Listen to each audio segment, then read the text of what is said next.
Greetings, students, and welcome again to this episode of The Professor Travel. I am your host, The Professor Travel, coming to you live again from Orange County, California. This is the site, the vlog, the podcast that you go to in order to learn more about different destinations. This is where you go to in order to discuss as a community these different places. We hope it inspires you to travel more, and ultimately, we hope you enjoy life more as part of this process. Now, you can reach me on a variety of different platforms. Of course, my primary being my website, which is at www.theprofessortravel.com. You can also reach me through either YouTube or Facebook at The Professor Travel. I'm now available on TikTok. For those of you who have that, on TikTok, I can be found at The Professor Travel. If you're an Instagrammer, you can find me at on Instagram at the_professor_travel. On Twitter, if you want to follow me there, I'm at TheProfessorTR1. And then, of course, if you're a blogger and you like to write, you can see me on Blogspot at theprofessortravel.blogspot.com. Today, I am very thrilled to welcome one of my friends and colleagues from my work. Our visiting professor today is Justyn Howard. Please say hello to everybody, Justyn. Hello, everyone. Thanks for doing this for us. I really appreciate it, sir. So for those who are not familiar with you, can you maybe give us a little bit of background about your educational background and maybe some of the places that you traveled to? Yes, grew up in Riverside, California. Did a lot of education. I did my undergrad studies at UC Santa Barbara. Then directly after Santa Barbara, I went to UCLA and did a master's in education program. After I got my master's, I taught for 5 years, 6th grade in South LA, and then I went to school and got my Juris Doctorate from the University of Southern California, USC. I'm currently now the Director of Student Conduct and Compliance for Bradman University based in Irvine, California. And yeah, I do like to travel. I've traveled internationally, I guess, if we're talking about international travels, to Jamaica, Mexico, Canada, the specifics, I guess, Montego Bay of Jamaica. Mexico, I've traveled quite a bit, Puerto Vallarta, Cabo, Tijuana. Canada as well, I've been to Toronto, Vancouver, Montreal, Quebec. Done a little bit of Europe, Prague, Paris, the Netherlands, and I've been to Turkey. Oh, nice. I've been to Egypt, and I've been to Dubai. Nice. And for purposes of this vlog and podcast, we're talking about another trip that you went on, which is Japan, right? Japan, yes. Recently went to Japan in November of 2019. Fantastic. So what kind of sparked you wanting to go on this trip to Japan? Well, we had heard about Japan, my wife and I guess I should say who I traveled with. It was a group of my wife, me, our daughter, who was 3 at the time, my in-laws, and my wife's cousin. So it was a group of 6 of us. And we kind of like using the November time, the Thanksgiving break, for those that have a break to travel. So that's in 2018, that was when we decided to go to Prague. And so we were talking about where we wanted to go for 2019. And my wife, a lot of her close friends had been visiting Japan, had been to Japan or even traveled during 2019. And a lot of them were coming back and saying that was their favorite place. And God rest my best friend Sol, who recently passed. He was planning to go to Japan with his partner late in 2019. And so he had been telling us about how his sister was traveling there with one of the artists that she manages, and just how much she loved it and how much fun they had every time they went. So nice. We kind of just decided, and also my wife's brother had been twice, and he was saying it was one of his favorite cities or favorite countries to go to. So ended up sparking it up for us, and then we actually ended up traveling 2 weeks after my best friend got back, which ended up great for us because we got to pick his brain a little bit before we went on our trip. Play-by-play, yeah. Yeah, exactly. I've never been to Japan yet, and I think, listening to other people who have gone there really helps to inspire me to do a lot more traveling. And I'm hoping that over the next probably 2 years, I'm going to be hitting the Asian market. I've only ever been to Thailand, but I haven't been to Japan yet. And you and a couple of other members of the visiting professorhood who who I have on this vlog and podcast, they kind of inspire me too in order to be able to do this, because it sounds like it's an amazing place to go visit. It is. It is. It was more exceeded my expectations. So yeah, I'm happy to share about it. Awesome. Well, let's start to talk about what that planning process looked like, because I imagine it's not something that you just on a weekend whim just say, hey, let's all go to Japan. Like how you're saying, okay, from what I heard from you a little while ago, you were saying that it's kind of one of these things you kind of plan ahead for this November trip that you guys do every single year. The previous year it was Prague, and now it sounded like you were going to kind of explore Japan based on the recommendations of your friend. Is that kind of where I was at on that? That's correct. Yeah, last year we were very fortunate to travel a bit. It was probably about a 4 month process. We had gone to Egypt and Dubai in the end of May and June, and then once we had returned from there, that's when we started planning with my in-laws and my wife's cousin on where we wanted to go in November. So well, yeah, it was probably some between June and up into the time of the trip, November, that we were planning for it. Okay, cool. And in preparation for this, were there any type of visas that you needed to get, or special travel medications, or did you have to do something a little bit different with your diet in order to prepare for something like this? No, no, this was one, fortunately didn't take, there was no visas you needed, no medications, anything that you needed to take, or shots you had, vaccines, anything like that you had to take. There was just some of the other things I'll share, pre-prep things that you want to be prepared, the J-Rail being one of them. Hmm. In particular, if you're planning to use that to travel around, you do have to get your tickets ahead of time, and they mail them out to you before you get there. But no visas, no travel medications required. Okay. How long in advance would you recommend getting the J-Rail ticket for, like maybe 6 months ahead of time or 3 months ahead of time? Like how? I think it takes 3 weeks to come to the States. That's how I'm based out of Los Angeles, California, and so I think we ordered our J-Rail tickets. And J-Rails are the train tickets that can get you around from different city to city within Japan. If you want to travel, most people will come for Tokyo, but if you want to travel to different cities, J-Rail is one of the routes you can take. It's probably the most popular route. So I would say at least looking into it probably a couple months in advance, and then Okay. trying to go ahead and book your tickets at least a month and a half out, just for peace of mind. Okay, perfect. So let's actually talk about the pre-packing process. Now, so how long are you and the family going to stay in Japan for? We stayed in Japan for 10 days. 10 days. Okay. So when you're traveling there, what are some things that you're going to be packing for that kind of a visit? So we went again in November, and so it was winter time. It was cold. I try to be very conscious of my packing. I don't want to be carrying a whole bunch of stuff, just logistically. But you are packed for our packing. I knew I had to kind of pack layers, and I was going to be packing. You want to have comfortable shoes. My best friend did tell me about that. He said definitely make sure you do a lot of walking while you're there, and so definitely packing comfortable shoes. But also I had a pair of boots for preparing for the rain and the weather. My wife was a little disappointed. I only packed one big jacket, so a lot of my pictures I was in the same jacket. Unfortunately, again, I don't like packing a lot, so it just depends on who you are and what the purpose is. So yeah, I've had one big jacket, a lot of sweaters, a lot of more just layered items. You can buy an umbrella for pretty cheap out there, and actually right now. Um, we had come in with the expectation of Japan being super expensive, but that wasn't our reality, at least while we were out Oh, there. We didn't feel that way.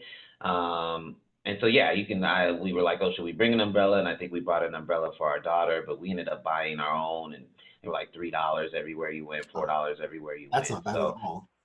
yeah, and I think I kind of packed over maybe a steady time of 2 weeks, Hmm. Okay, just cool. slowly getting things together. Excellent. Now, and by the way, I'm kind of the same way you are. I am a light packer. I don't tend to like want to bring a huge amount of stuff. Like I'm okay with a week, maybe bringing a couple pairs of jeans, maybe a nice pair of slacks, um, a bunch of t-shirts, maybe, just make it totally simple and easy for me. My husband, on the other Hmm. hand, he will pack for every possible contingency. And I can't quite digest that, but it's like, He's my wife's counterpart. thank you. Exactly. I think Yeah. it's just one of those things. It's like you're either that person who plans for absolutely everything, or I guess from my perspective, it's kind of like when I get there, I feel like I'll be able to purchase certain things like certain toiletries or certain, maybe a scarf or something like that. Like you said, umbrellas. To me, it's not that big of a deal. But I guess, to someone, they really want to make sure everything's in order before they. Yeah. Yeah. Yeah. It's just preference. That's all. I agree. Yeah. Okay. And cool. So I'm assuming you left out of LAX. Is that correct? Yeah. I am based in Los Angeles. So yes, we flew out of LAX. Perfect. And as part of that flight, well, first off, how long was this flight going to be, anyways? Do you know? I want to say, I think it was 11 hours going there and 9.5 coming back. Okay, cool. Did you guys do kind of that arc, like around Alaska kind of thing, or?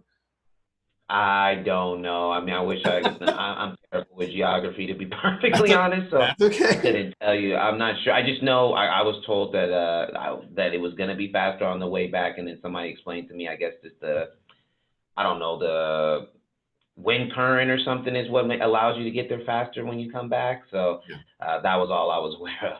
Nope, that's totally cool. All right, cool. So as far as the parking situation at LAX, yes, 10 days is a fairly long time. Did you guys just have relatives drop you off, or did you actually park there? We did a super shuttle. Okay. We did a super shuttle. We were able to find a company that had that was able to pick us up and bring a car seat for us, since we did have a child with us, and they picked us up about, I think, our 6 in the morning. I think our flight was 10:30 Okay. in the morning. Picked us up like 6 in the morning, and then it was bad. It was really smooth going. Coming back was really, really tough.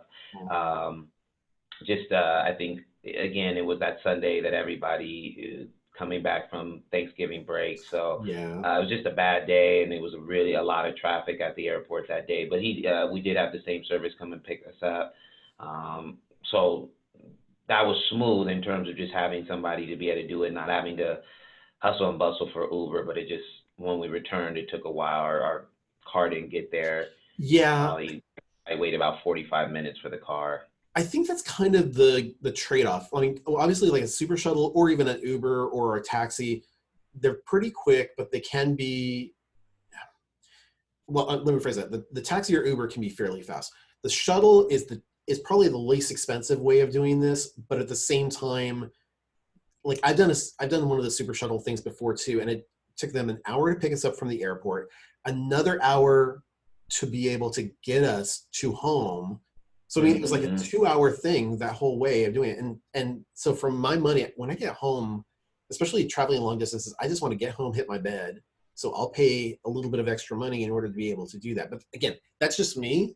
So Hmm. I guess everybody's just different We style about discussed that. Yeah, we discussed, and kind of we had it. That was coming back was more of a backup. We were hoping possibly one of our friends would be available. My wife's best friend, we were hoping, was going to be available to pick us up, but unfortunately she wasn't. So it. Yeah. yeah, that was the backup plan. But I feel exactly like you. When you come back from a trip, that is the trade-off. You know, you Yeah. might save some money, but you're also gonna. It's not gonna be the most efficient way for you to get home quickly when you return back from your trip.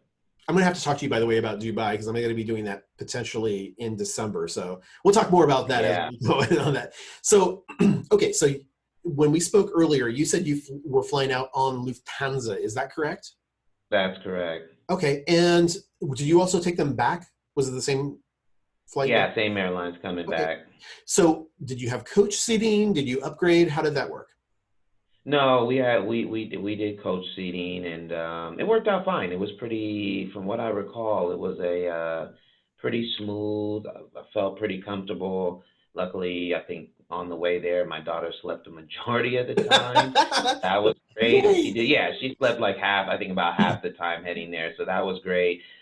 Yeah, we felt pretty comfortable. It wasn't an overly packed flight going there. I think we were Good. a little more packed coming back, but yeah, so we left again. We did 10 days, so we came back the weekend after the Thanksgiving break, but we left before the Thanksgiving break. So probably that's why it wasn't as packed heading there. But we had a full flight coming back. But it was smooth and both direct flights.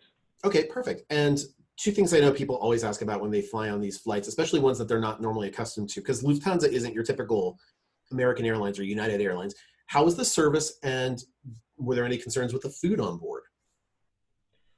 No, everything that I remember was great. Service was good. Seating was comfortable. Food was good. Yeah, everything was no problems at all. I enjoyed it. I didn't have any negative experiences on the flight. Excellent. And which airport did you fly into? Because I know Japan has a couple of them. We flew into Narita it's NRT is what the initials are, the acronym is for it, the Narita Airport, and then it takes about I think about 45 or so minutes from there to get to Tokyo. Okay, cool. And so because you did a direct flight there, you didn't have any pre-vacation destinations. You didn't go somewhere else. So, No, no, we were straight there and straight back. and so are you primarily going to be focused in Tokyo for the majority of your stay there? We traveled to yeah, we the majority five no, I think it was 6 days we were in Tokyo, 4 days we did Kyoto, Osaka, and Nara. We only did Osaka for a day trip while we Okay. were out in Kyoto. We stayed in Kyoto 4 days, 3 nights. And then while we were there, we also traveled to Nara just for a day trip.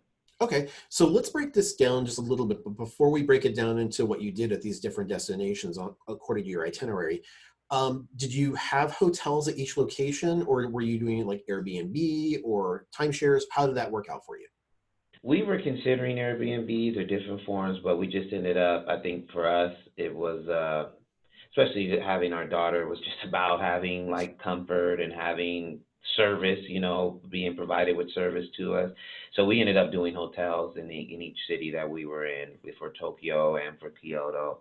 Um, yeah, and it worked out. I mean, just to break down the trip is we got into Tokyo, we were there 2 nights, then we traveled to Kyoto for the 3 nights, and then we came back and concluded back in Tokyo. Okay, and were the hotels nice? I mean, like, what was the quality of the hotels? We enjoyed the whole. I wish I had the names. If I had them, and if I could pull them up, I'd have the names. But we enjoyed them. They were good hotels.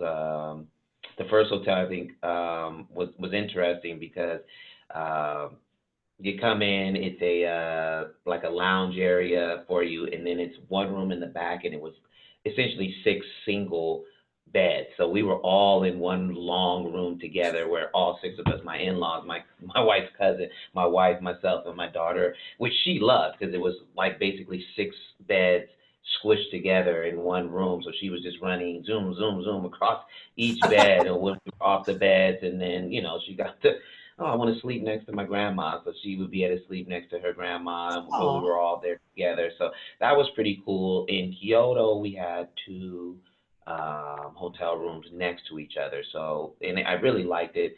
And I always liked the low seating. So we had like a little area where it was like actual, like a kitchen area, and you had the low seats where you sat on your knees, or you would be on your knees if you were at the table, and then it had a bedroom, and then we were directly connected just through a door stop or through one door to our in-laws and my wife's cousin. So my daughter could still, and we could go back and forth through the rooms when the door was open, but then we also had our own private space when we closed the door.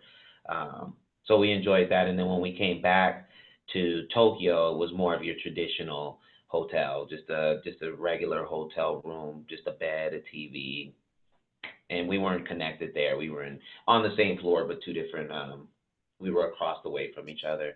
do you remember how you booked them? Was it like through a travel site where you like booked a maybe like a package deal, or did you do everything kind of a la carte? How did you guys? I think we did everything a la carte. To be perfectly honest with you, my wife is the planner. She That's planned the majority of this trip. So, in terms of the details, yeah, she would have to tell you, but I'm pretty sure we booked them a la carte because she was sending emails to me and the whole group as she was making decisions on where we wanted to stay. And I know that was one that she was kind of like, hey, look into these. I'm about to book. And so I think she was just doing them all, each one, as she was reading reviews or looking at different sites to see what individuals were saying about the hotel she was interested in. That's when she would kind of decide which ones she was narrowing it down to. Yeah, and actually, a special shout out to a lot of my students. They've given me a lot of different advice on the way in which they book. But it really does depend on the individual. Sometimes you can get really good deals if you go directly to the source. Other times, I've heard people do vacation packages and they're able to drop the prices that way. Some people get Hmm. emails sent to them as well, where they're able to get special deals if they jump on it. But usually, you have to have a little bit more flexibility if you do something like that. So I guess it just Hmm. depends on how you like to book and if you have the time available from work too. That's another thing to consider. So Yeah, exactly. yeah, so let's talk about the itinerary. Okay, walk us through some of the things that you did with each of these cities, and that way my listeners can and the students can maybe get a little bit of a glimpse into what you guys did. And by the way, for the students, there's a special sneak preview here. We have coming up in the next slide. We actually have a couple pictures of some of the things that Justyn saw when he went out there. So we'll share that with you in just a minute. Definitely. So just thinking back, not necessarily whether it was the beginning or the end, is that we definitely we wanted to go to the Digital Arts Museum. That was one big one, especially traveling with our daughter. But whether you're just an adult or with kids, it's a great place to check out. That's in Tokyo, and it's essentially a large warehouse with multiple rooms of just different forms of art and digital art and just amazing. One room is just like all chandeliers coming down from the ceiling. Another room where it's like these trees you can climb on. They had like this slide where all these images were on the slide for the kids or for adults to use. So that was probably one of the more memorable places we went. We also went to Disneyland Tokyo. That was Mm. great. We're annual pass holders out here in California. So we really, my daughter was already fully like locked into Disney and Disney princesses, and she's really into Ariel from Little Mermaid, and they have an Ariel land at the one in Oh, Tokyo. nice. So she was, yeah, she was obsessed with that. Um, so that was really cool. Oh, Uh, can I ask you a question about that really quick? yes. With respect to especially Disneyland, where you're expecting an international crowd, were things done in both English and Japanese, or was everything done in Japanese? Like how did it come about in there?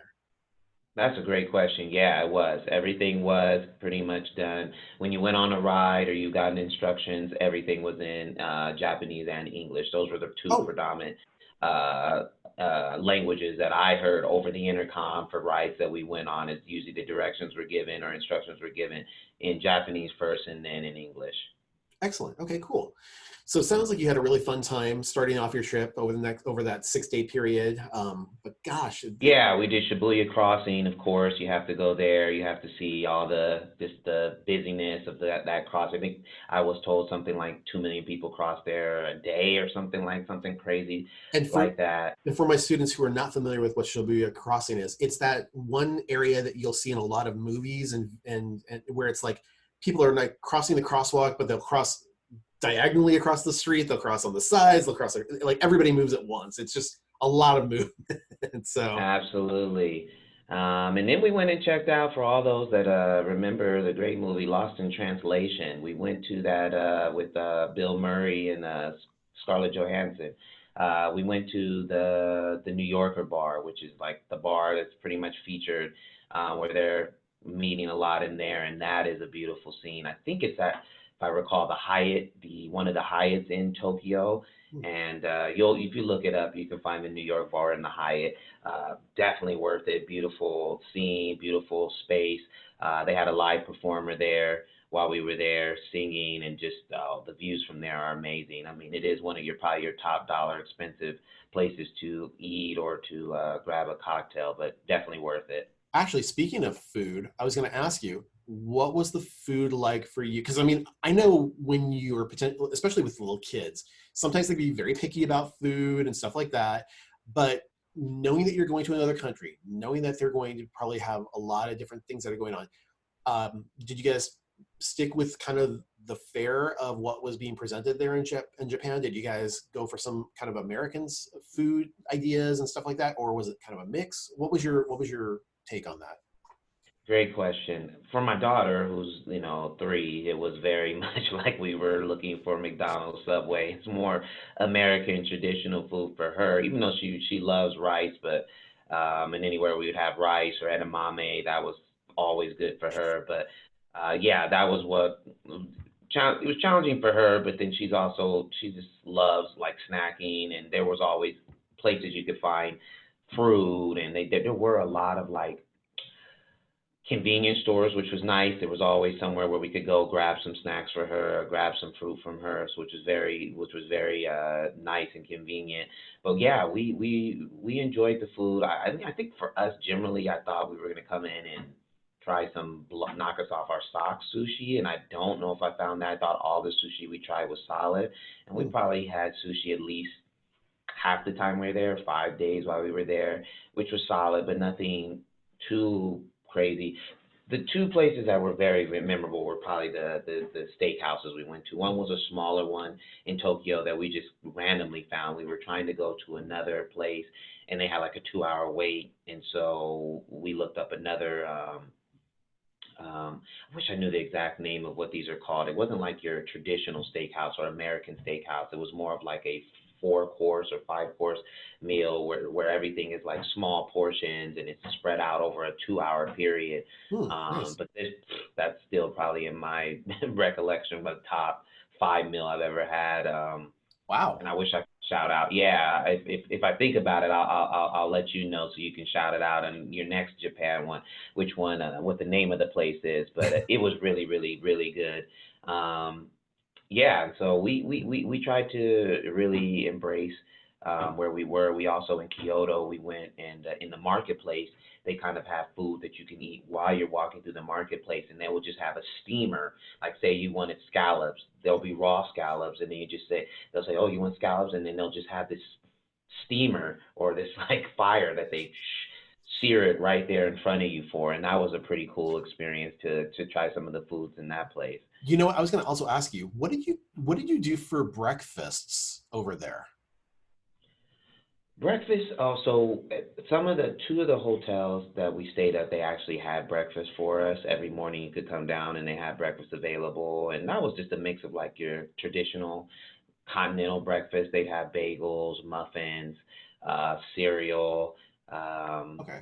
One of the ones we stayed in the last time in Tokyo, they would every morning they would have miso soup, which was nice. It was nice because it was cold, so it was always nice to start off a morning with miso soup. So that they always had that available. In Kyoto, what did we do for breakfast? I think we ended up buying because we did have a kitchen inside of that place, so we ended up buying some groceries and making eggs and making our own breakfast while we were staying there.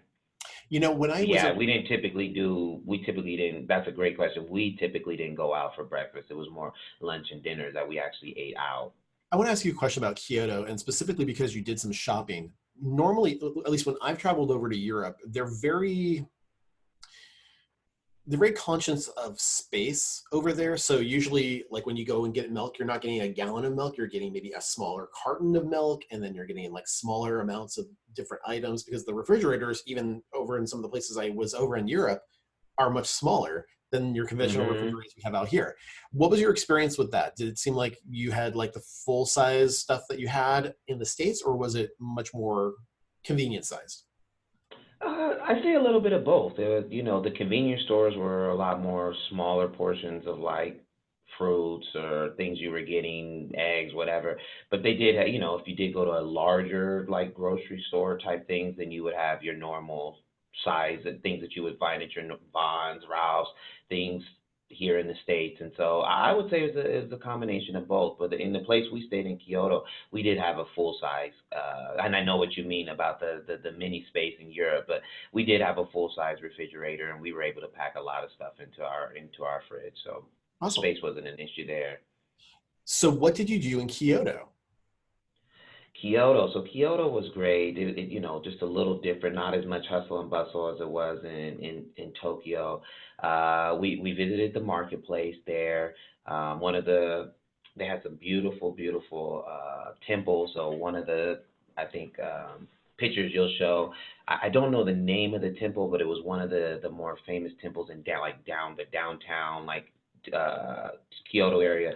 Had like this traditional dinner where it was almost like a Japanese style taco. It was all veggie. It's eggs, Brussels, or not Brussels sprouts, green onions, tomatoes, flapped over in this like, it's not a tortilla, it's not your traditional tortilla. It kind of reminds me of almost like an Ethiopian style tortilla, Nice. wrapped over it, and it was excellent. We went there, and then also we did a couple of day trips while we were in Kyoto. So we went to Osaka for the day and kind of traveled to the main downtown Osaka where the big traditional mall is, and we did a boat trip while we were there, and then we also traveled to Nara, which is a place. If you go, you're probably going more likely to see the deer, and there's a big deer park there, and that's another picture you'll see where you kind of walk around, and there's trails, and there's a huge park of just deer that interact with you, the humans, as if they were humans themselves, and that was great. Both of those were great, and then we also went to the monkey park in Osaka, which was awesome. Like that and the Nara, the deer park for my daughter, were probably two of the biggest memories for her. And so just know if you're going to do the monkey park, be prepared for about a 20-minute hike. So that was something as I got there, I forgot about that. And then I was going to say, let's not do it. But we had gotten our daughter there. She was so excited. And she ended up being a trooper. She did really well. I had to carry her a little bit, but she probably walked three-fourths of it. And it was all worth it. And once we got to the top. Awesome. Very, very good. So it sounds like Yeah. you had a really great time. And then you had to go back over to Tokyo as well, correct? Correct. Yeah. Now with the back half is where we did more of the shopping. I think we also did Disneyland one of the days. And then while we were at Disneyland, we didn't go, but I know my in-laws and our cousin went to the fish market, which I heard was, and my best friend who had went, he said that was an attraction you definitely want to see if you just want to kind of see how that works. And fish, for Japan, fish is a big, people eat fish a lot. People eat a lot of fish and veggies and really good diets, to be honest. And so that was a place where a lot of people go to get their fish for consumption. Excellent. Excellent. And how long were you back in Tokyo for on the back end of this trip? The back end, 4 nights. 4 nights? Okay. So it Yeah, sounds like you had a very, very packed 10 days of all the we things that you did. did. We did. Well, it But it sounds, was great. It was great. Yeah, just like I said, just be prepared to walk. Transportation is pretty easy, but there are different methods or different transportation companies. So you might think, oh, I'm getting an all-day pass, and then you might want to go to a place that actual company does not actually travel to that city. So kind of just communicate with people. And I know it's something we hadn't talked about yet, but just be prepared. For translate, if you're from the States and English is your primary language, then be prepared. There is a Google Translation app that we use that was really good for us. Be prepared to explain things as you can using your hands or trying to use landmarks if you remember. But for the most part, people are very, very, very nice. Try their best to try to accommodate you and figure out what you're asking or what kind of request and how they can fulfill your request. And so, yeah, it was overall an excellent trip. awesome. So now you're going to head on back to the States. Now, do you have any type of like either global entry or digital passport or anything like that? No, but you and I talked about it, and it's something I'm applying for now as I prepare to travel this year. Uh, that I definitely want to do global entry, and I think it's totally worth it. I appreciate you sharing with me privately about you getting that, and yeah, I could tell how it saves time because when we did get back, I think it wasn't crazy, but again, everybody was coming back from their Thanksgiving break, and so I think we would have saved a good amount of time even though it wasn't too bad, we probably could have saved at least half the time if we had global entry. Yeah, and I told you before, and I mentioned this in several videos with my students too. I am just like, when I get back, I just want to get back. I need that time to decompress and just chill Hmm. before work. And so part of that process for me is like, just get home as quickly as I can, just get through that process. And customs can be crazy, just going through passport control can be a nightmare. And you and I are going through like LAX, which is one of the busiest airports in the world. So Exactly. prior to global entry, it was taking me 45 minutes to an hour to get through this whole process. I mean, just going through the process, getting my bags, getting out of the airport. That was a long time. And so now it's like 15 minutes for me, from when I get off the plane through getting, at least getting to the bags. And then sometimes I do have to wait for the bags to come down, but it's very quick to get through passport control, at least at that part. So that's good. Yeah, and based off of you, like again, sharing with me, I've done the research and it's totally worth it. I think it's $100 or a little over $100. It's good for 5 years. Mhm. It's a little bit of a process. You have to fill out a form and then you have to go through an interview. But in the end, if you are, a regular traveler or a traveler who, like you said, values their time and would like to push through things when you get home. Plus, with the global entry, you also get pre-check. You get TSA pre-check, so it's a win-win. It's not only just when you get back that you get to avoid some of the lines, but also each time you travel, well, on your way out to your trip, you get to go through, you avoid some of the lines of security. So it's definitely worth it. And it's a federal ID as well. So coming up at the end of this year, when they're requiring the real IDs for everybody to be able to use, I mean, again, you can use your passport still to travel. You'll be able to use the global entry in order to be able to travel. But you can also apply for the real IDs that are coming out through each of the states in order to be able to get that too. So again, Mm-hmm. helpful travel tip. Now, I pulled up Absolutely. a page here for my students, and for those on the podcast who can't see this, we'll describe a couple of pictures that we have here as well. There's 3 really beautiful pictures that Justyn took while he was over in Japan. Do you want to describe each of these for us? Sure. If you're on the podcast, then this would be one on the bottom right. It says "Welcome to Japan," and it's a picture of Mario from Mario's Brothers, Nintendo's Mario Brothers, and that's one of the things. One of the pictures I saw as I was in the Narita NRT airport. When you came in, you're going down the escalators from kind of going through, exiting your plane and getting ready to go down to baggage claim. You'll see that. There's also a picture of Princess and Toad and all the characters from Mario Brothers, which I'm assuming Nintendo.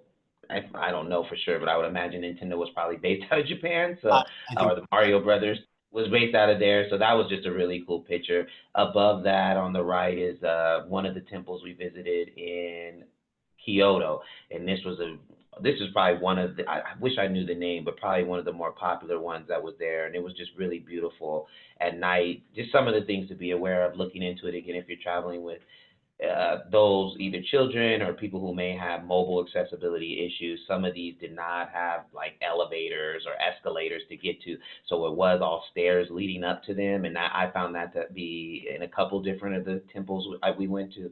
So just something to be aware of. That's something as you talk about pre-planning to look into. If you are traveling with somebody who may not have easy access physically to traveling on stairs. And then the other picture on the left-hand side is a large picture of a temple, but one of the probably the thing that will stand out is you'll see a deer right next to a woman with a stroller, and now this is in Nara, as I mentioned, and to the right of that, or if you're looking at the picture to the right, is where the deer park was at. But the deers just, again, throughout the city are just everywhere, walking around as if they're a human and interacting with us as humans. So that was just it was a beautiful temple, but also I wanted to try to catch one of the deers in the picture so you can kind of see how they interact with everybody in the city. they seem very docile. Yeah, and oh, I wish I knew the name of it. It's going to come to my head as well. But in Nara, there's also a really cool bar. I was told by my wife's cousin that the bartender who's there was like a top 15 bartender in the world. Ooh. And you go there, I think it's called the Lamp Bar, LAMP, Lamp Bar. And you go there and you don't order, they don't have a cocktail list. You just tell them the base of the cocktail you want and how you like your cocktails, and they will come up with a contraction for you. Really cool, really like speakeasy 1920s type vibe. And so we were able to have a drink there too. That's another recommendation. I think it's called the Lamp Bar. Nice. I'll have to remember that. So thank you so much for your Yeah, recommendations. I really appreciate that. And then if of course. you can get us any of the other names of the temples or the various different spots, I'll put those on the information as I'm posting it, so that way the students will have access to that. So thank you so much for that as well. Great. So just in Encapsulating this vacation, what are some of the pros of going on a trip to Japan? What did you find were the pros of doing something like this? Well, I'm from LA. Well, I'm not from LA, but I live in LA. And one of the reasons I love LA is just it's so diverse, and I feel like there's a little bit of something for everybody. That's how I felt in Japan. Um, if you're a tech person, you're gonna love it. If you're a designer person or like fashion, you're gonna love it. If you're into pretty much anything. If you're into sports, they have a lot of some good sports. We're gonna have the Olympics there soon, and Mm, so that's true. uh, I just was very impressed. It's super clean. It's the cleanest place I've ever been to. You will not find trash anywhere on the floor. Modern, but also like if you're into nature, you're gonna get that as well. So I feel like it has a little bit of something for everybody, and some of the most just in terms of it being in the fall, and we got to catch it. One of the most beautiful blooms in terms of like the maple trees and just the colors that I've ever seen as well. Very nice. Now, if I am a first-time traveler going to Japan, what are going to be some things I should probably be aware of? One, again, try to get your J-Rail pass ahead of time. Don't wait on that.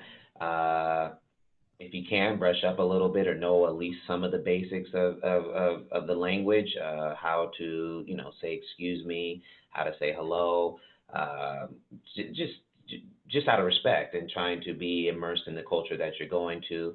And also, again, there was not a whole bunch of people that we interacted with that actually knew English fluently. So just being prepared for that.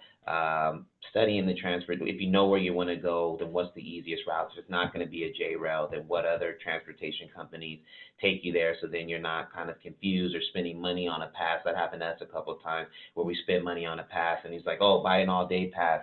Then we want to travel somewhere else, and we realize that pass isn't good for there. So I think that's one of the things to be aware of. Um, but yeah, I think overall, if you're an open-minded person, you're gonna feel pretty comfortable and while you're there. Perfect. And then any other value adds, cost savings, or best practices that you'd like to offer to my students? Uh,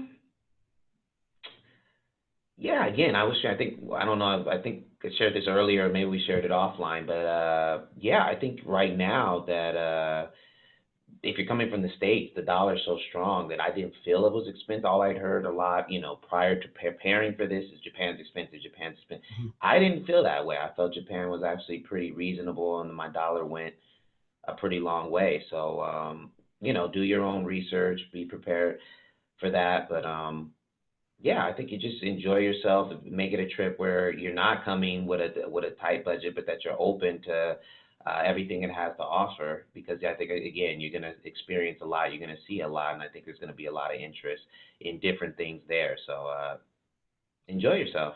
Absolutely. That's my life for vacation. Yeah, exactly. Well, I want to thank you so much, Justin. I really appreciate you sharing your experience with the students, and again, it's always a pleasure to talk with you, sir. Absolutely, absolutely. Thank you for having me. I do want to say a plug again. My best friend, his name is Lasanu Sunny Abagast, recently passed away, but was a big traveler, a big person who loved Japan and loved to travel. And so, just in honor of him, and want to plug if you are into diverse music, particularly music from like dance, world, Afro Latin, or house music. He has an NTS show. It's a London based radio station, NTS. You can look him up. He goes by Sunny Abagast. He has shows streaming all the way from 2016 through 2019. Yeah, go and support. NTS is the name of the radio station based out of London, and then you would just type in Sunny, Sonny, last name Abagast, Abegazee. Perfect. Thank you so much for sharing that. I really appreciate it. Thank you, Professor. I Awesome. appreciate it. Now, for those of you who are watching through YouTube, again, if you want to see more and you like this video, please click the bell icon at the top of the screen in order to be informed when new videos come out. Again, if you like it, please give us a positive like. We really appreciate that. And if you haven't already subscribed, please do so. For those who are listening on the podcast, however, we always appreciate all the feedback that we get. So if you can give us a like, and just give us as many stars as possible. It's always appreciated. But until the next time, again, I want to thank Justyn for being part of this. But to you, my students, make every day a travel adventure. Take care, everybody. Bye-bye now.